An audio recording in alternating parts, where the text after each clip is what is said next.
بھائی کو بلایا اور بلا کے کہا بھائی میں ایسے گھرانے میں شادی کرنا چاہتا ہوں جو بہادر خاندان ہو. آپ بتائیے کہ عرب کا سب سے بہادر خاندان کون سا ہے؟ لگے ہاتھ بات آ گئی ہے تو سن لیجئے، موضوع میں نہیں ہے بات، لیکن بات کام کی ہے. بات کام کی ہے اسی لیے کرتا ہوا گزر جاؤ. بنی کلاب میں جناب عقیل رشتہ لے کے گئے. بنی کلاب بنی حوازن کی شاخ ہے. بنی حوازن میں دو قبیلے تھے، ایک کلاب اور ایک ثقیف. بنی حوازن کے دو قبیلے تھے، یعنی سب شاخ، یعنی بڑا قبیلہ جو ان کا تھا وہ بنی حوازن تھا. حوازن کی آگے دو شاخیں تھیں، یعنی دو بھائیوں کی اولاد، ایک کلاب اور ایک ثقیف. فیصلہ ہو جائے گا خدا کی قسم. جملہ اگر پہنچ گیا، مولا جانتے ہیں اتنا قیمتی جملہ آپ کو ہدیہ کر رہا ہوں، دلوں پہ نقش کیجیے گا. بنی کلاب بنی ہاشم کے بعد سب سے زیادہ بہادر قبیلہ تھا. میرے جملوں پہ غور کیجیے گا میں کیا کہہ رہا ہوں. بنی کلاب بنی ہاشم کے بعد عرب کا سب سے بہادر قبیلہ تھا. پتہ ہے کتنا بہادر قبیلہ تھا؟ اتنا بہادر قبیلہ تھا کہ جناب عامر حضرت عباس کے پردانا ان کا نام تلواروں پہ لوگ لکھواتے تھے.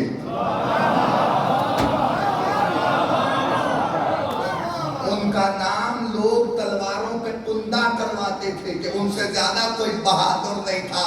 لیکن اب جملہ آپ نہ سمجھے تو کون سمجھے گا؟ میرے مولا کے چاہنے والے بیٹھے ہیں. لیکن باب علی ہر نام پانی ہو گیا، پھر بس ایک ہی ذوالفقار تھی اور ایک ہی شاہ لاپتہ تھا. عامر کا نام لکھا جاتا رہا، لیکن جب علی کی بہادری کے چرچے ہوئے پھر بس علی کا نام تھا.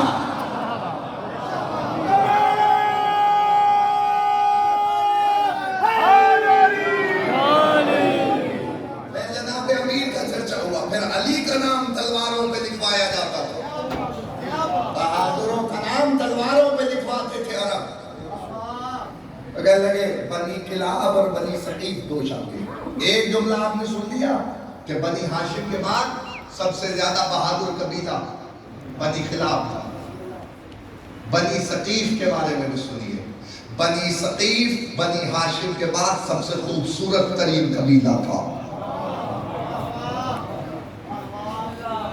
جملہ برداشت کریں تو میں کہتا ہوں بنی کلاب سے عباس کی ماں آئی ہے، بنی ثقیف سے علی اکبر کی ماں آئی ہے.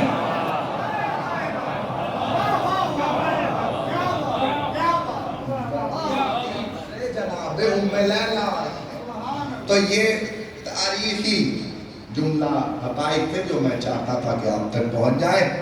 بصدقہ محمد والے بیت محمد. تو علی نے بھائی کو بلا کے کہا بھائی میں شادی کرنا چاہتا ہوں کسی بہادر خاندان. ہاتھ جوڑ کے جناب امیر سے تمنا کی ہے میرے مولا نے. میرے مولا نے کہا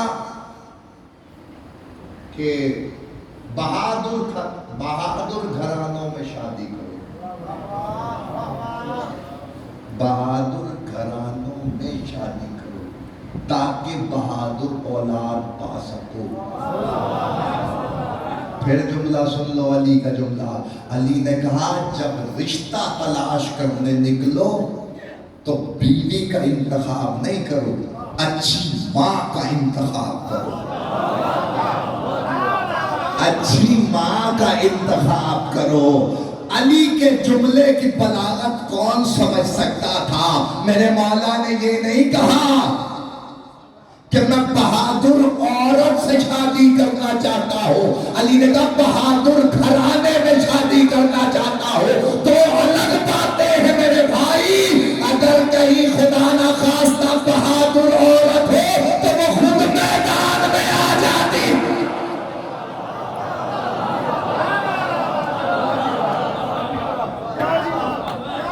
علی نے کہا بہادر گھرانے میں شادی کرنا. تو اس وقت تو میرا موضوع نہیں ہے لیکن لیکن میں صرف آپ کو یہ بتانا چاہتا ہوں کہ اپنے بھائی سے مشورہ کیا ہے، کیونکہ جناب عقیل پورے عرب کے شجرے جانتے ہیں۔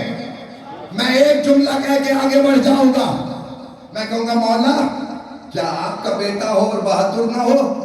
علی کہیں گے ہوگا، لیکن ماں کے شیر کا اثر بھی ہوتا ہے،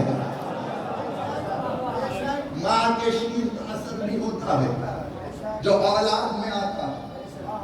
تو دوسرے بیٹے کا نام ابو طالب نے عقیل رکھا۔ اب پرواز دیکھیے، طالب عقیل، دماغ تک بات آ گئی۔ پھر تیسرے بیٹے کا نام رکھا جعفر۔ جعفر کے معنی ہے جنت میں بہنے والی ایک نہر۔ جعفر کے آپ نے بہت آسانی سے سن لیا ہے، ابھی شرح کروں گا تو آپ کے چہرے کھل اٹھیں گے۔ جعفر کے معنی ہے جنت میں بہنے والی ایک نہر۔ ابو طالب کی فکر دیکھی آپ نے، جنت میں جو شے ہے اس پہ نام رکھ رہے ہیں۔ نہیں نہیں نہیں نہیں نہیں، میں ایسے نہیں، میں نے دریاؤں کی سرزمین ہے نا پنجاب، دریاؤں کی سرزمین ہے۔ اب میں بھی آپ کے ساتھ پنجاب کا رہنے والا ہوں، لیکن میں کبھی کراچی گیا ہی نہیں۔ جب میں کراچی گیا ہی نہیں تو مجھے کیا پتا کہ کراچی میں سمندر ہے۔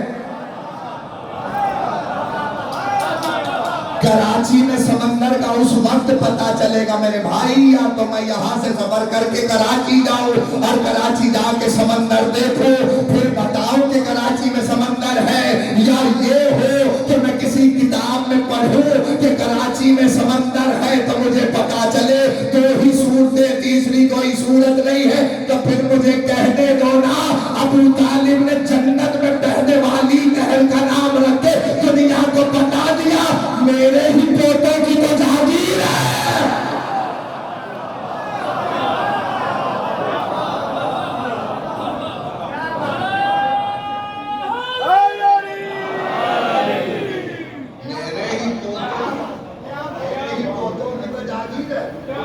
اچھا دادا کو نہیں پتا ہوگا کہ پوتوں کی ملکیت میں کیا کیا ہے؟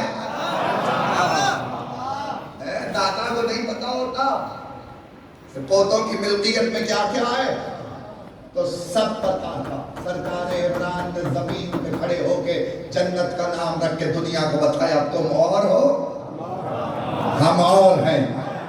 اب اس سے زیادہ میں کیا بیان کروں؟ تاریخ نے لکھا کہ پھر جو چوتھا پسر ہوا اس پہ تو انتہائی ہو گئی۔ احسان کیا سرکار عمران نے اسلام پہ، علی جیسا بیٹا دے کر دنیا پہ احسان کیا ہے۔ ابو طالب نے چوتھا بیٹا جب کعبے میں آیا، کعبے میں آیا، جوف کعبہ میں علی آئے 13 رجب کو، تو تاریخ کہتی ہے کہ ایک ندا آئی آسمان سے، میں علی الاعلیٰ ہوں، اس کا نام علی رکھو۔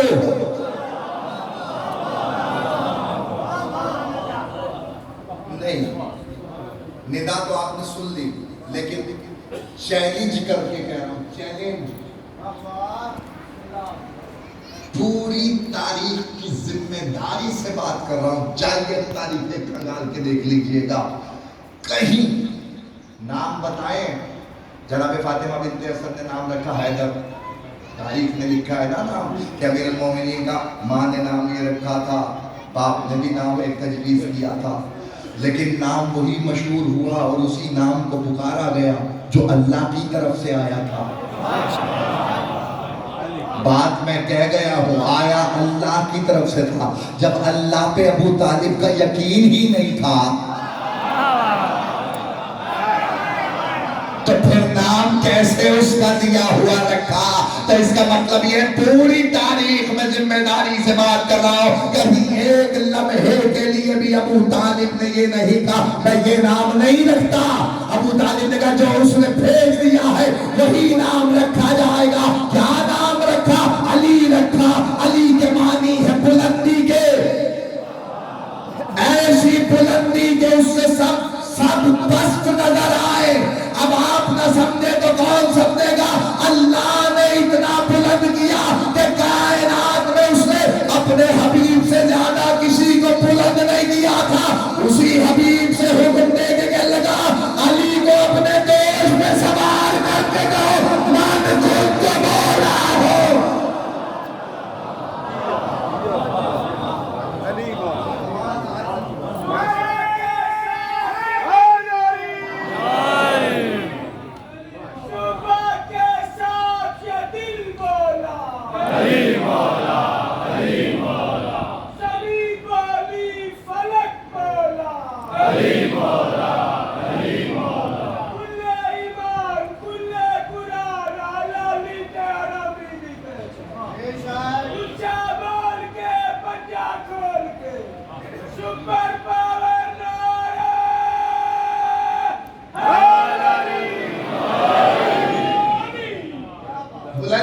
فکر دیکھیے ابو طالب کے دماغ کی کیفیت دیکھیے کہ اپنی اولاد کا نام کیسے بلند کیا ہے.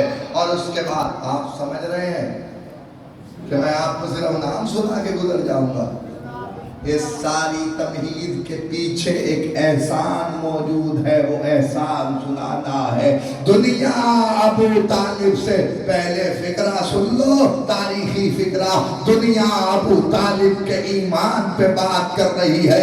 ایمان ابو طالب پہ بات کرنے والوں، تمہیں معلوم بھی ہے ابو طالب کی اولاد میں، ہر اولاد میں 10 برس کا فاصلہ ہے. مجھے پتا ہے میں اگر بابا اسحاق شاہ جی دعا لینے کے لیے جملے آپ کے اس مجمع میں ہدیہ کر رہا ہوں، لیکن جملہ اتنے قیمتی ہیں. داد لینا کوئی کمال نہیں ہے میرے لیے، کوئی زیادہ مشکل بات بھی نہیں ہے آپ سے داد لینا. یہ تیسری تقریر آپ کے سامنے کر رہا ہوں بصدقہ محمد و اہل بیت محمد، لیکن چاہ رہا ہوں کہ کچھ بات آپ تک پہنچ جائے اور دلوں پہ نقش ہو جائے بصدقہ محمد و اہل بیت محمد. ابو طالب کی اولاد میں 10 برس کا فاصلہ ہے. یعنی 10 برس کے بعد طالب کے، 10 برس کے بعد عقیل، عقیل کے 10 برس کے بعد جعفر، جعفر کے 10 برس کے بعد یعنی 10 سال کے بعد جمانہ، جمانہ کے 10 برس کے بعد ام ہانی، ام ہانی کے 10 برس کے بعد علی، علی کے 10 برس کے بعد اسلام. ابو طالب کی اولاد میں 10 برس کا فاصلہ ہے. علی کے 10 سال کے بعد اسلام آیا ہے. تو پھر ابو طالب نے اسلام کو بھی اولاد کی طرح پالا ہے. تاریخ یہ کہتی ہے کہ جب کل یہاں تقریروں کی دبئی سے مسلسل ہو رہا ہو بصدقہ محمد اہل بیت محمد، جب ابو طالب کا انتخاب کیا رسول نے تو اب طریقہ یہ تھا کہ جہاں جہاں ابو طالب جاتے تھے وہاں وہاں مصطفیٰ جاتے تھے. اور جب تک مکے میں ابو طالب حیات رہے، اللہ نے کہا یہ مکے کی زمین جائے امن ہے مصطفیٰ تیرے لیے، کیونکہ یہاں ابو طالب موجود ہے. یہاں ابو طالب موجود ہے. قحط پڑ گیا مکے میں تو دوڑتے ہوئے سارے ابو طالب کے پاس آئے، اس قحط سے جان چھڑائیے. ابو طالب نے کہا کل کو مسجد الحرام میں یعنی کعبے میں سب جمع ہو جانا، ہم دعا کریں گے، قحط ٹوٹ جائے گا. 365 بت رکھے ہوئے تھے. مشکل پڑی تو بت پوجنے والے بھی ابو طالب کے دروازے پہ آئے. مشکل پڑی تو بت پوجنے والے بھی ابو طالب کے دروازے پہ آئے. جیسے ہی دروازے ابو طالب پہ پہنچے، سرکار نے کہا کل دعا کریں گے، سارے آ جانا. ہر ایک قبیلہ ابو طالب کے لیے استقبال میں کعبے میں کھڑا تھا.